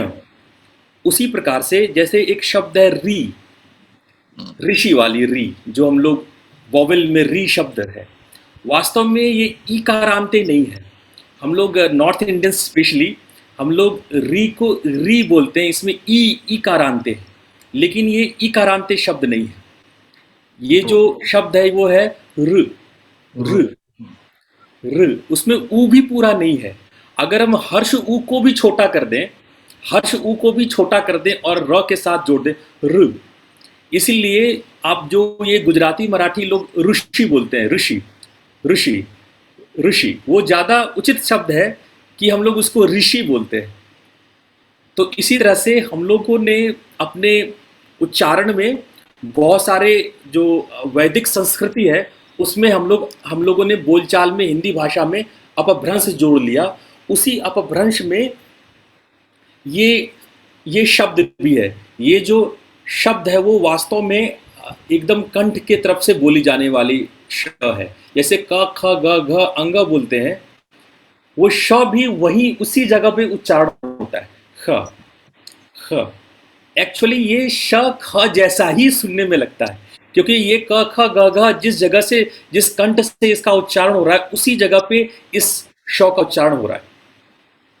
इसी वजह से, लेकिन जब हम इसको किसी अक्षर के साथ स्पष्ट जोड़ देते हैं तो वो उस अक्षर के साथ उसके स्वर आ जाते हैं। और खासकर अगर आप ये देखिए, अगर संधि के नियमों में जाएं, संधि के नियमों में जिस वर्ग से इस अनुस्वर का या स का अनुस्वर भी उसी में आता है, अनुस्वर का या य ल या श में, इन सब में अगर इसकी संधि होती है तो ये शब्द अपने अक्षर को बदल के उसी वर्ण के हो जाते हैं। ठीक है, ये अनुस्वर में भी यही नियम लगता है, चाहे आप अंग का य का करें चाहे ण का करें, ये अनुस्वर में भी यही नियम लगता है और आपको ये अर्ध व्यंजन में भी यही नियम लगता है। इसीलिए हम लोग साधारण भाषा में उसको ऐसे खटकोण बोल देते हैं, लेकिन खटकोण एक्चुअली एकदम ख भी नहीं होना चाहिए। ये श का एक हल्का सा उच्चारण श का खटकोण है, लेकिन अब वो बोलचाल पे कम है, थोड़ा कठिन है, जीव को थोड़ा कष्ट देना पड़ता है, इसलिए अपभ्रंश में हम लोग उसको खटकोण, योग को जोग बोल देते हैं, योग को योगी को जोगी बोल देते हैं। तो योगी को जोगी बोलना ये वास्तव में व्याकरण तो नहीं है, लेकिन हिंदी भाषा में हम लोग अपनी सुविधा के हिसाब से वैसे एक शब्द एक और बताएं जो कि हमारे वर्णमाला में निहित है, वो है ल। जैसे आप साउथ में जाएंगे तो काली को बोलेंगे काली, काली माँ, काली माँ। जो लॉ है वो ऐसे है, वो जुड़ा हुआ है, वो ऐसा लगेगा कि इन्फिनिटी लिख करके ऊपर में आपने एक लाइन खींच दिया है, देखने में ऐसा लगेगा कि ऐसे ल और ऐसे कर देते हैं उसको, तो उसको बोलते हैं ल, काली। वो पूरा लॉ भी नहीं है काली, वो काली है। र भी नहीं है, लॉ भी नहीं, उसके बीच का एक अक्षर, और उसको वो पूरा वर्ण है। और 51 वर्णावली में उसका भी प्रयोग है। अच्छा, 51 वर्णावली में एक बात मैं और जोड़ दूं चलते चलते, मैं भूल ना जाऊं, 51 शक्तिपीठ है हम लोगों का। 51 शक्तिपीठ में जो ऐसी कथा है कि सती माँ को जब भगवान शंकर ले जा रहे थे, भगवान विष्णु ने चक्र से उनके 51 टुकड़े कर दिए और ये माँ सती का जो 51 जगह पे अलग अलग उनके अंग पड़े, ये वास्तव में इसी मातृका शक्ति के बारे में बताया जा रहा है कि जब ये आद्या महाशक्ति 51 वर्णों में विभाजित हुई और ये अलग अलग शक्तिपीठ ये अलग अलग वर्णों को, वर्णमालाओं को बताते हैं। ये 51 शक्तिपीठों में ये अलग अलग वर्ण निहित है, इसलिए ये 51 है। इसमें 50 सुस्पष्ट अक्षर हैं जो संस्कृत अक्षर है, और जो 51वां है वो प्रकाश है, वो पश्यन्ति नाद है। तो ये कुल मिलाकर के 51 होता है। चलिए और प्रश्न पूछ लें आप। सर मैं पूछ सकता हूँ राहुल जी? राहुल जी मैं बात कर सकता हूँ डॉक्टर साहब से? हाँ जी, पूछिए विकास। अच्छा, हाँ डॉक्टर साहब नमस्कार। नमस्कार। मैं मराठी भाषी हूँ। अच्छा। हाँ, तो अब मैं कुछ पूछना चाहूंगा। बिल्कुल। ये जो हम ज्ञ है, हम मराठी में न्य बोलते हैं, न्य, ज्ञानी। दूसरी बात, हमारा जो संस्कृत का जो शब्द होता है, हम स को संस्कृत बोलते हैं, संस्कृत जी। और जो दूसरा आपने वर्णमाला का जो हिंदी में नहीं है और संस्कृत में है, और वाला जो शब्द आपने अभी जिक्र किया, उसका मराठी में बहुत प्रयोग है जी। हम लोग काली कभी नहीं कहते, काड़ी कहते हैं हम, काड़ी। ये उचित है। हाँ, फड़, फल को फड़ कहते हैं हम लोग। मूली, मूली को हम मूड़ी कहते हैं, मूड़ी। तो उसका तो प्रयोग मराठी में भरमार है उसकी सर। और वो हालांकि वो ल का विकल्प नहीं है, ल का भी प्रयोग है हमारे मराठी में, परंतु अड़ शब्द का सबसे ज्यादा प्रयोग है। और दूसरी बात मैं बताना चाहूंगा, मैं खुद मराठी भाषा सिखाता हूँ सेंट जॉन्स में, वहाँ पे लैंग्वेज सेंटर पे जाके सिखाता हूँ मैं। तो बहुत सारे ऐसे शब्द है मराठी में जो लिपि हिंदी से ही है, पर कुछ इसका जो बोलने का तरीका है वो थोड़ा हमारा दूसरी तरफ है, मतलब एक थोड़ा सा हिंदी के बोलचाल से थोड़ा अलग चलता है वो जी। मैं इतना ही कहना चाहूंगा सर। नहीं, बिल्कुल ठीक आप कह रहे हैं। और आप अगर तमिल और कन्नड़ को भी देखेंगे तो आपको आश्चर्य लगेगा कि संस्कृत के जब हम लोग क्लिष्ट अक्षरों को पढ़ते हैं और संयुक्ताक्षरों को पढ़ते हैं तो कन्नड़ में जितना अच्छा संयुक्ताक्षरों का सदुपयोग है उतना भारत की किसी भाषा में नहीं है। वास्तव में संस्कृत भारत का प्राण है। इसको अगर कभी सौभाग्य से संस्कृत अगर हमारी मातृभाषा होती, बोलचाल की भाषा होती, तो हमें लगता है, ये मेरा अपना व्यक्तिगत मत है, कि भारत बहुत ऊंचा, बहुत हाइट्स पे जाता, क्योंकि हर भाषा अपने साथ अपनी संस्कृति को लेके आती है, अपने संस्कृति को लेके चलती है। जितने जितने क्षेत्र हैं भारत में, जितने जितने इलाके हैं, उनकी भाषाओं में उनके संस्कार छुपे हुए होते हैं। जब वो भाषा बोलते हैं तो भाषा में निहित उनका लोकल संस्कार भी होता है, और अगर किसी लोकल भाषा मरती है तो वो उसका संस्कार भी मरता है, उस क्षेत्र का संस्कार भी मरता है। तो इसी वजह से हम तो कहते हैं कि जितने भी लोकल भाषाएं हैं उन सब की माता संस्कृत के होने की वजह से हम लोगों को संस्कृत के विषय में न्यायपूर्वक सोचना चाहिए जी। मराठी भाषा तो पूरी संस्कृति है सर, पूरी संस्कृत आधारित है मराठी भाषा। हम मराठी की ही लिपि सिखाते हैं उसमें, और हमारे यहाँ एक बड़ी विशेषता है कि हम शब्दों का जोड़ भी देते हैं। 3-3 शब्दों के जोड़ से एक शब्द बनता है हमारा, 3, 2, 4 शब्द भी जुड़ जाते हैं एक साथ जी, तब जाके एक शब्द बनता है उसका। बिल्कुल संस्कृत उसका आप समझ लीजिए कि उसकी प्राण है संस्कृत मराठी का जी। हाँ, और कोई प्रश्न हो? राहुल जी, मैं एक प्रश्न पूछना चाहता हूँ। जी विजय जी पूछिए। नमस्कार डॉक्टर साहब, आपने जो सृष्टि की संरचना का जो बताया मूल, वो बहुत अच्छा मुझे लगा, और मुझे लगता है कि शायद ये सब चीजें हमारे ग्रंथों से गायब हो चुकी हैं और एक कहानी का रूप ले चुकी है। मैं हमेशा इस बात को कहता हूँ कि बन गई है, स्टोरियां बन गई हैं, और ये बहुत अच्छा आपने उसको हमें बताया, बहुत सुंदर रूप में हम लोगों को मिला कि किस तरह से ये सृष्टि की संरचना का जो बिंदु से आगे चलने का जो काम हुआ, ये हम लोगों को मालूम पड़ा। मैं आपसे एक चीज पूछना चाह रहा था कि हमारे ग्रंथों में और सब जगह, और खासकर रामायण में, इस बात का बहुत वो आया है, चर्चा हुई कि राम का नाम, मतलब राम से बड़ा नाम, राम का नाम कहा जाने लगा उसको जो है। तो अब उसमें जो घटना आती है, नल नील ने राम राम लिख दिया, मैं उसको लिखना नहीं मानता, मैं कहता हूँ कि जी ये मंत्र जपे होंगे उन्होंने राम राम के, इसलिए वो चीज उनको मिल गई, उनने समुद्र के ऊपर वो बना लिया। खैर, मेरा प्रश्न ये है कि इस राम में क्या ऐसा है कि हमारी मतलब पूरी चेतना से ये जुड़ा हुआ है? हम हर जगह सुबह उठते हैं तो राम राम, हर जगह राम राम, मर रहा है तो राम राम। तो ऐसा क्या स्पंदन इसके हैं, क्या इसके ऐसे इफेक्ट हैं बॉडी पे हमारे, जिससे कि इसको हम इतना ज्यादा यूज करते हैं? बिल्कुल, बहुत अच्छा प्रश्न है आपका विजय आनंद जी। आपके प्रश्न सुन के भी आनंद आ रहा है तो ये प्रश्न बहुत अच्छा बहुत है। अच्छा और जितने भी हमारे देवी देवताओं के अवतार हुए हैं, उन अवतार में खासकर इस बात का ख्याल रखा गया है कि जो उनका नामकरण हुआ है, वास्तव में पहले नामकरण यूं ही नहीं था कि हम लोग ऐसे ही कुछ चिंटू पिंटू किंटू नाम दे दिए। पहले वो नामकरण के लिए पंडित बैठते थे और बहुत कुछ वर्ण मिलाया जाता था, वर्ण के आधार पे नामकरण होता था।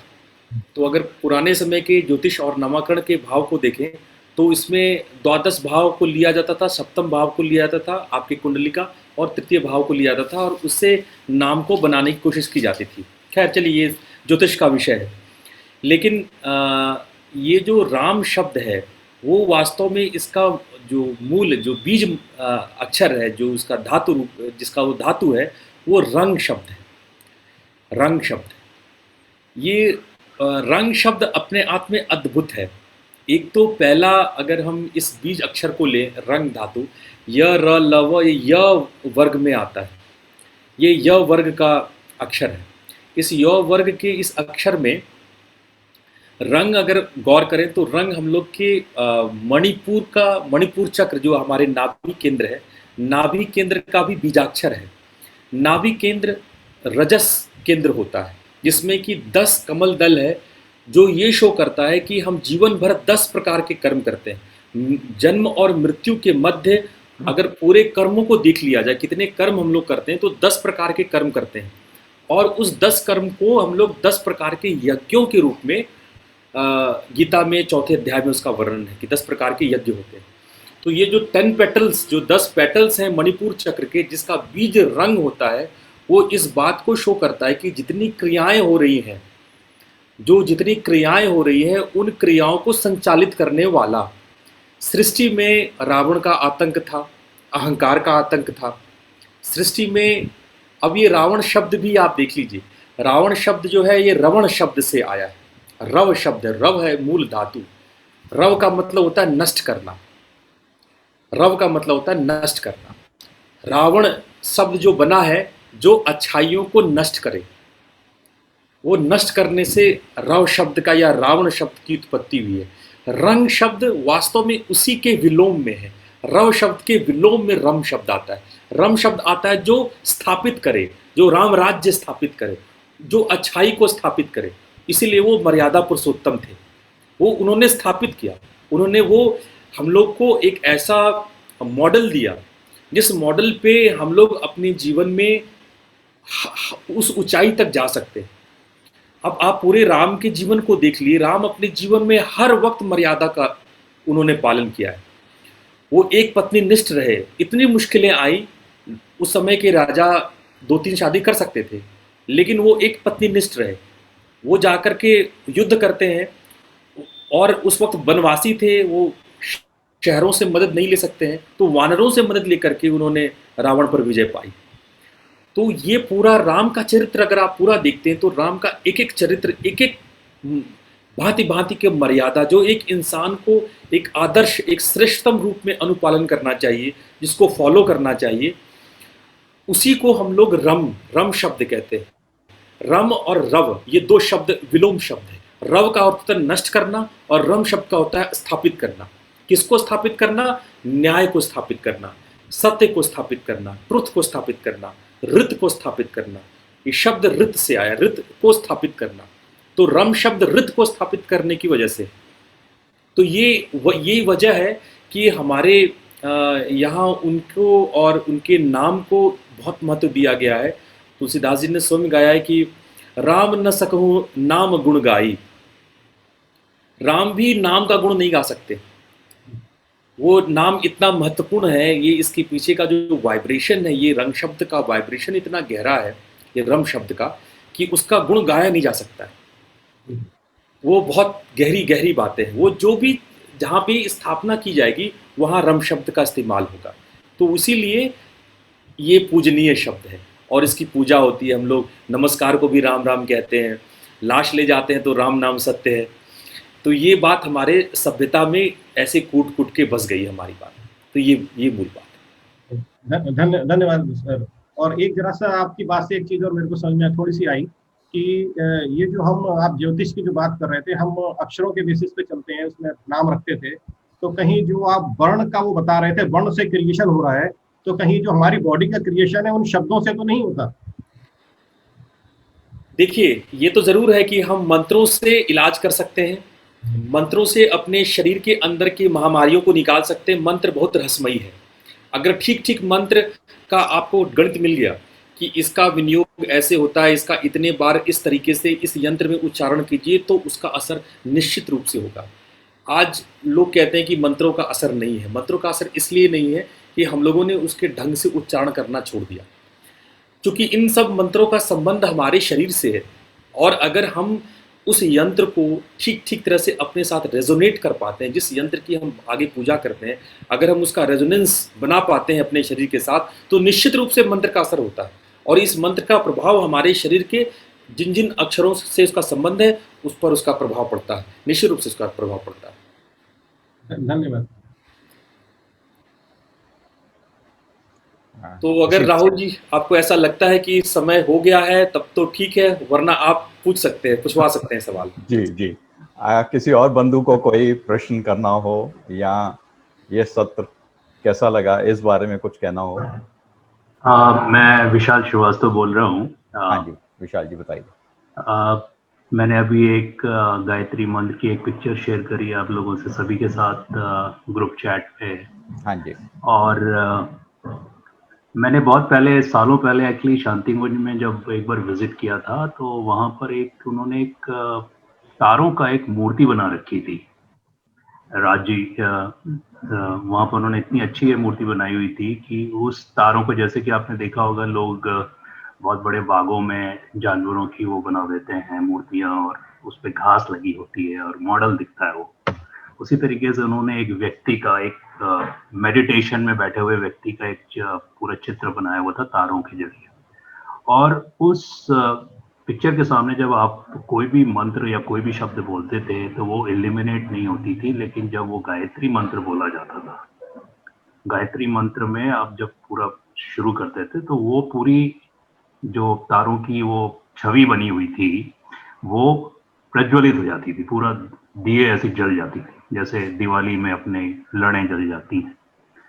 तो बहुत ही अच्छा वो चीज़ थी। और वही चीज़ को जब मैंने जब पढ़ाई थोड़ा बहुत करा, अध्ययन किया, और तो उसमें ये गायत्री मंत्र का जो इफेक्ट है पूरी बॉडी पे, और जो आज के सेशन में योगी राज जी ने बहुत अच्छी तरीके से हमें समझाया है, तो क्या ये मेरी अंडरस्टैंडिंग ठीक है योगी राज जी कि ये शायद गायत्री मंत्र का जो इफेक्ट है वो आपके ही इन बेसिक्स पे जो आपने अभी बताई उससे बिल्कुल मिलता हुआ है? या गायत्री मंत्र तो वेद माता है, और गायत्री के एक एक अक्षर, उसमें 24 अक्षरों का निश्चित रूप से जो संयोग है जी, वो इतना अद्भुत है कि निश्चित रूप से उसका असर हमारे मन और हमारी चेतना पर बहुत गहरा पड़ता है। शांति कुंज की वो व्यवस्था के विषय में मुझे विशेष ज्ञान नहीं है कि वो किस तरह की व्यवस्था है। ब्रह्म वर्चस्व में इस पर शोध हुआ है। वहाँ पर कुछ लोग हैं जिन लोगों ने कुछ शोध पत्र लिखा है, वो मैंने ब्रह्म वर्चस्व के कुछ शोध पत्र पढ़े हैं उसको लेकर जी। लेकिन ये तो निश्चित रूप से है कि गायत्री मंत्र अद्भुत मंत्र है। और किसी अन्य दिन राहुल जी हमें मौका दें गायत्री मंत्र को बताने के लिए, क्योंकि गायत्री मंत्र के लिए ये समय बहुत कम है। बहुत अन्याय होगा कि मैं 2 मिनट में गायत्री मंत्र बोलूं। तो बिल्कुल ये हमारा सौभाग्य होगा कि बिल्कुल आपका समय लेकर तो कभी और आप व्याख्या दें। गायत्री मंत्र महामृत्युंजय मंत्र के विषय में सविस्तार में व्याख्या करूंगा कि ये महामंत्र क्यों है और ये शरीर पर इसका प्रभाव कैसे पड़ता है। जी, बहुत बहुत धन्यवाद योगी जी, और राजीव भैया और संपूर्ण जी का भी बहुत बहुत धन्यवाद। उन्होंने मौका दिया कि मुझे आपके बारे में बताया। और अच्छा लगा, और आगे भी आशा करता हूँ कि इसी तरह के सेशंस में आपके साथ जुड़ता रहूंगा। और एक चीज और भी खास योगीराज जी आपसे शेयर करूंगा कि मोदी जी के राइट हैंड, मतलब कोरिया के पर्सपेक्टिव में, लैंग्वेज के पर्सपेक्टिव में एक प्रोफेसर साहब हैं जेएनयू में, और उनका भी लैंग्वेज के ऊपर बहुत ज्यादा इस तरह का रिसर्च है। और मैं चाहूंगा कि क्योंकि आप भी कोरिया से जुड़े रहे हैं तो उनसे कभी आपका जरूर भेंट हाँ बिल्कुल, कराऊं। नाम दें आप, मैं उनसे संपर्क करूंगा। जी, मैं कोरिया पिछले 10 साल से वहीं प्रोफेसर हूँ, आप हमें पता बताइएगा तो मैं देख लूंगा। वो कोरियन यूनिवर्सिटी में भी बहुत ज्यादा फेमस हैं, वो भी डॉक्टर सत्यांशु श्रीवास्तव नाम है उनका। आप हमें और उसका एड्रेस भेज दीजिए आप। जी हाँ, जी हाँ, मैं आपको इंट्रोड्यूस करूंगा जरूर से। कि राजीव भैया के थ्रू मैं आपसे बात करता हूँ। थैंक यू, धन्यवाद। जी जी, बहुत बहुत ही अच्छा, बहुत शानदार सत्र आज का रहा। राहुल भैया, मैं कुछ पूछ सकता हूँ क्या? हाँ जी, अनुज पूछिए। अनुज जी, हाँ पूछिए अनुज जी। ये अनुज आपका आखिरी करके फिर मैं रोहित जी से आग्रह करूंगा इसके बारे में। अगर समय कम हो तो फिर बाद में रख लेंगे, अगर समय कम। नहीं, बिल्कुल बिल्कुल, आप पूछिए अनुज। नमस्कार राज जी। सर, बस ये एक समझने का कोशिश करना है कि जैसे आपने बताया हर शब्द को बोलने से शरीर के हर अंग पे कुछ ना कुछ असर पड़ता है उसका, तो क्या ऐसी कोई एक सारणी मिल सकती है जिसे उच्चारण करने से हमारा एक्सरसाइज जैसे एक काम होने लगे, या कुछ इस तरीके का अरेंजमेंट है? अच्छा, चलिए मैं आपके मंतव्य समझ पा रहा हूँ। बहुत सारे ऐसे प्रयोग हैं जिसमें कि आप शरीर को हिलाए डुलाए बगैर भी मंत्रों को करके हम उसको फंक्शन में ले आते हैं, उसके अंदर प्राण प्रवाहित कर देते हैं। कुछ प्रयोग मैंने करवाया था जिनका एक तरह से आधा बॉडी पूरा पैरालिसिस हो गया था, सुन्न हो गया था, उस पर भी हमने ये प्रयोग करवाए थे। और इसके भी गहरे प्रयोग हुए हैं। जापान में भी कुछ यूनिवर्सिटीज़ में हमारे कुछ जो हमारे अंडर में कुछ है बच्चे, वो वहाँ पे शोध कार्य किए थे और इसके गहरे रिजल्ट देखने को मिले हैं। मंत्र का सबसे ज़्यादा प्रभाव जल पे पड़ता है।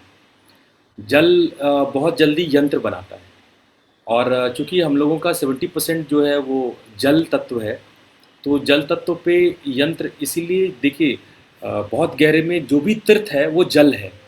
जहाँ भी आप तीर्थ पे जाते हो, तीर्थ मंदिर नहीं होता है, तीर्थ का मतलब होता है जल। वहाँ पर कोई ना कोई कुंड होगा, जिसी वजह से उसका नाम तीर्थ पड़ा होगा। तीर्थ का अर्थ होता है जल का कुंड। तो हर एक तीर्थ में उस वो कुंड जो कुंड होता है वो उस तीर्थ का प्राण होता है, उस तीर्थ का वो यंत्र होता है, उसी खास यंत्र में उसको बनाया जाता है। हर जितने भी तीर्थ होते हैं तो वहाँ कुंड होता है, इसलिए कि जल का प्रभाव, जल प्राण का प्रभाव सबसे ज़्यादा जल पे पड़ता है। तो अगर हमारा पूरा शरीर है वो जिसमें 70% जल है, तो जैसे ही हम लोग मंत्रोच्चारण करते हैं उसका सबसे पहला प्रभाव जल तत्व पे पड़ता है। और जल तत्व पे प्रभाव होने की वजह से उसमें क्रियाएं होती हैं। तो कई ऐसे पैरालिसिस के पेशेंट जिसका पूरा अंग बिल्कुल हरकत करना बंद कर दिया, बल्कि वो सूखने लगा, उसके रक्त के संचार भी बंद होने लगे, पर इस प्रयोग से वो ठीक होने लगा है।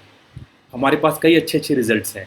तो निश्चित रूप से होता है, आप मंत्र का उच्चारण करके शरीर की क्रियाओं को आप संचारित कर सकते हैं, रक्त को, और जो हृदय के जो पंपिंग सिस्टम है जिसमें कि ब्लड हमारे पूरे शरीर में जाता है, उसको हम लोग प्रभावित कर सकते हैं।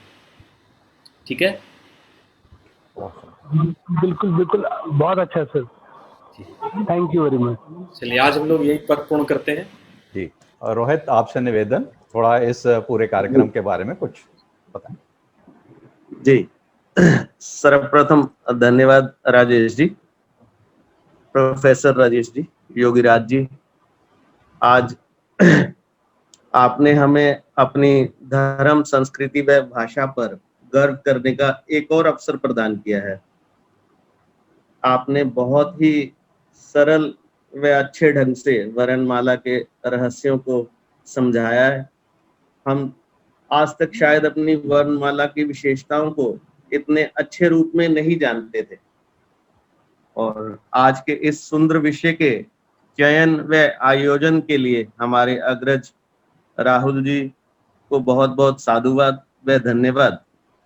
एवं साथ ही साथ आज के इस कार्यक्रम के सुंदर संचालन के लिए हमारे जॉनी महाजन जी व इस कार्यक्रम से हम सब लोग जुड़ के लाभ उठा पाए, उसके लिए पर्दे के पीछे मोहित जी भी साधुवाद के पात्र हैं। हम सबको आपकी इस विद्वतापूर्ण जानकारी के लिए, आपसे जुड़ने के लिए हमारे सूत्रधार संपूर्ण भाई साहब को भी बहुत बहुत धन्यवाद व साधुवाद देना चाहूंगा कि उन्होंने हमें आप जैसे विद्वान व्यक्ति से जुड़वाया है, तो जिससे हमें अपनी धर्म, संस्कृति व भाषा को बहुत करीब से जानने का एक सुंदर अवसर मिला है। मैं समझता हूँ कि मैं तो बहुत तुच्छ व्यक्ति हूँ, और अगर मेरे जैसे तुच्छ व्यक्ति को भी आपकी इस सुंदर जानकारी से लाभ हो रहा है, तो मैं समझ सकता हूँ कि आप जो शोध कर रहे हैं उससे पूरे संसार को व विश्व को कितना लाभ होगा। ये बहुत ही बड़ा ही, और ये अन्याय होगा हमारे श्रोता, हमारे बंधु जिन्होंने आपके इस सुंदर कार्यक्रम की जानकारी ली है, उनको भी बहुत बहुत साधुवाद कि उन्होंने इतने शांत, इतने सुंदर ढंग से पूरे विषय को समझा है, और अपने सुंदर प्रश्न जैसे विजय आनंद जी ने रखा। तो इस ऐसे कार्यक्रम आगे भी होते रहे, इसके लिए मैं राहुल जी भाई सबसे कहूंगा कि जल्द से जल्द आपने जैसे अभी बताया हमें कि महामृत्युंजय मंत्र व गायत्री मंत्र के विषय में आप जानकारी देंगे, तो बिल्कुल आज के लिए बहुत बहुत धन्यवाद राजेश जी। आपने अपने व्यस्त समय कार्यक्रम में से समय निकाल के हमें जानकारी दी। धन्यवाद। धन्यवाद रोहित जी। जॉनी भैया। हाँ, धन्यवाद रोहित जी। समय की कल्याण मंत्र बाध्यता के को लिए देखते संपूर्ण हुए जी से निवेदन, एक बार कल्याण मंत्र करा के इसको औपचारिक रूप से हम जी विकर करेंगे। संपूर्ण जी कल्याण मंत्र करा दीजिए।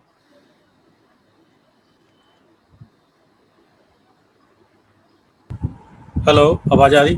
जी। कमर गर्दन सीधी। पहली दंग पंक्ति मैं दोहराऊंगा, उसके बाद पहली पंक्ति से सभी लोग दोहराएंगे।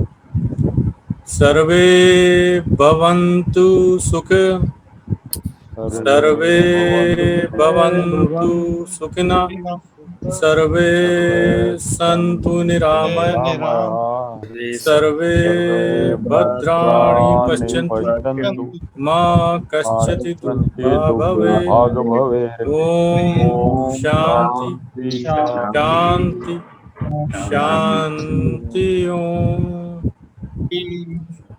सभी को नमस्कार।